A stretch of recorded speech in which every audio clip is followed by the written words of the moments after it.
You stand on a street corner in the Izmailovo district of Moscow. The temperature is 14 degrees. You are 19 years old. You have no job, no university degree, and no prospect of a legal paycheck that covers more than half your rent. You are a six, a lackey. You are the bottom of the pyramid. Your job is to be seen and not heard. You run errands for the men who sit in the back of the tinted Mercedes-Benz G-Wagons. You pick up dry cleaning, you deliver unmarked envelopes to greasy kiosks at the back of the market. You stand outside a nightclub for 6 hours in a tracksuit watching the door.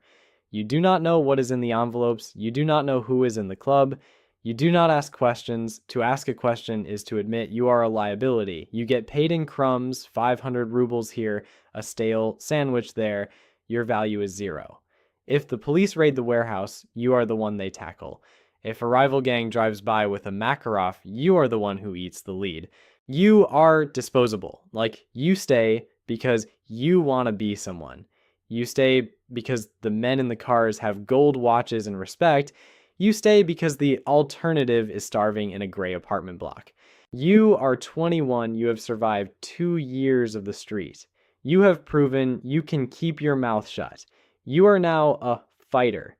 You are the muscle. You spend 4 hours a day in a basement gym lifting weights and hitting heavy bags. You look like a wall of granite. Your life is physical. You are sent to collect a debt from a shopkeeper who missed his payment. He tells you his daughter is sick. He tells you the rent went up. You don't listen. You break his index finger. Then you break his middle finger. You do it with the same emotional intensity as a man stapling papers. This is your job. You are given a weapon. It is usually a suppressed TT-33 or a sawed-off shotgun. You keep it under the seat of a stolen Lada. You are part of a brigada. There are 5 of you. You eat together. You train together. You are the front line of the turf wars. When the authority wants a rival's car dealership burned down, you bring the gasoline. When a soldier from another family crosses the line, you are the one who finds him in the parking lots. You are starting to make real money. You buy a leather jacket, you buy a gold chain, you feel powerful, but you realize you are still a tool. You are a blunt instrument used by people you rarely see. Your life expectancy is short. Most of the boys you started with are already in the ground at the Kovanskoye cemetery. Their tombstones have life-sized etchings of them holding car keys. You wonder if yours will look the same. You are 26. You are a captain now. You have a crew of 12 fighters who report to you. You no longer break fingers yourself. You give the order. You sit in the front seat of the G-Wagon. You manage a specific territory, a cluster of strip clubs, a construction site, or a shipping dock.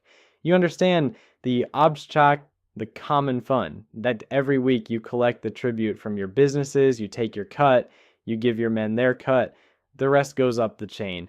If the count is wrong, it is your head. If your men get sloppy and draw too much heat from the FSB, it is your head. You are a middle manager of violence. You have to be a diplomat and a thug at the same time. You negotiate with other brigadiers over parking rights and protection rackets. You sit in cheap cafes drinking espresso, talking in code. The weather is bad in the north means the cops are raiding. The harvest is late means the shipment was seized at the border. You start to see the infrastructure of the world. You realize the police chief lives in a villa paid for by your boss. You realize the judge's daughter goes to school on your tax money. You are no longer a criminal. You are a silent partner in the city's economy. The stress starts to rot you. You check under your car for mercury switches every morning. You don't sit with your back to the door. You don't trust your own men. One of them wants your job. One of them is talking to the feds. You sleep with a pistol on the nightstand. You are 35. You are an authority. You are no longer a street thug. You wear Italian suits that cost $3,000. You have a legal title. Maybe you are the vice president of a logistics firm. Maybe you are a consultant for an energy company. You have an office in a glass skyscraper in Moscow City. You do not handle guns. You handle phone calls and wire transfers. You control the Krisha, the roof. You are the protection for legitimate businesses. A bank wants to open a branch. They pay you for the roof. An oil company wants a pipeline permit, they talk to you. You are the bridge between the underworld and the upper world. You spend your days in meetings with politicians and bankers. You speak their language now. You talk about market volatility and resource allocation, but you carry the threat of the brigades behind you like a shadow. They respect you because they know what you can do. They know you have the power to make a man disappear from the face of the earth without leaving a drop of blood. The stakes are billions of rubles. The pressure is immense. You are responsible for the obshchak of an entire region. If the money is laundered poorly and the state freezes the accounts, you are dead. There is no court of appeals. There is only the skodka, the meeting of the bosses. You attend one for the first time. It is held in a private room of a banya, steam, birch branches, and naked men covered in tattoos. They look at your chest. They are looking for the stars. You are 45. You are a thief in law. This is the highest rank. It is a priesthood of crime. You have been crowned. You have sat in a circle of your peers and had your life scrutinized. Every mistake you ever made was brought up. Every time you showed weakness was discussed. You passed. You are now a legend. You have the 8-pointed stars tattooed on your collarbones. They mean, I will never wear an epaulette. They mean, I bow to no one. You follow the Vorovskoy Zakon, the code. You must not have a wife. You must not have a legitimate job. You must never cooperate with the state. You are the supreme judge. Thieves from across the country come to you to settle disputes. Your word is law. If you say a man must die, he dies. If you say a war must end, it ends. You live in a palace behind 20-foot walls. You have a motorcade of armored Suburbans. You own the ports. You own the politicians. You are a shadow king. But the air is thin at the top. You are a ghost in your own life. You haven't walked in a public park in 10 years. You haven't eaten a meal you didn't see prepared in 20. Your children, whom you officially don't have, live in London or Dubai under false names. They don't know what you do.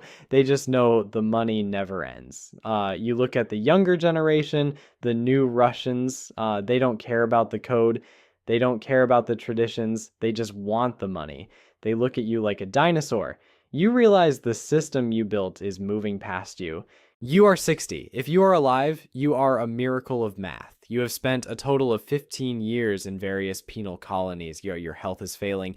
The TB from the gulags is rattling in your lungs. The sugar in your blood is spiking. You are the grandfather, the dead. You are a relic. You sit in a dacha outside the city. The silence is deafening. The phone doesn't ring as much as it used to. The new bosses don't ask for your permission anymore. They just ask for your blessing before they push you out. You watch the news. The faces you see are the children of the men you used to pay off. They are the ministers. They are the oligarchs. They have sanitized the money. They have deleted the blood. You are the only person left who remembers where the bodies are buried. That makes you the most dangerous man in the country and the most vulnerable. One night, the power goes out in the Daya. The security team, the boys you paid and raised, do not respond on the radio. You hear the crunch of gravel outside. It isn't the police. It isn't a rival family. It is the next generation. The cycle is completing. You reach for the pistol on the nightstand. Your hands shake. The door opens. You realize that for all the ranks, all the stars, and all the billions, you are exactly where you started. You are alone in the cold. You are disposable. You are gone.